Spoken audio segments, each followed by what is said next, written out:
Hey guys, press the bell icon to never miss a video from POPxo Beauty.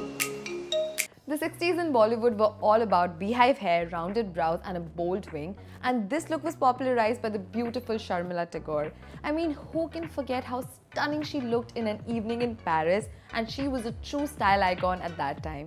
So today, I'm going to try and recreate her iconic look in just a few simple steps, and if you want to know how I got to this, then keep on watching.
So this was the completed makeup look. Let me know what you guys think. Also, I know I have a different face structure, so the makeup wouldn't obviously exactly look the same, but I tried my level best. And if you're wondering where these cute mugs are from, then let me tell you they're from the POPxo shop. And not just these mugs, you can find cushion covers, laptop sleeves, phone covers and whatnot. Just click on the link in the description box below and go crazy shopping. And for more such videos, you know what to do. Like, share and subscribe to POPxo Beauty. Bye!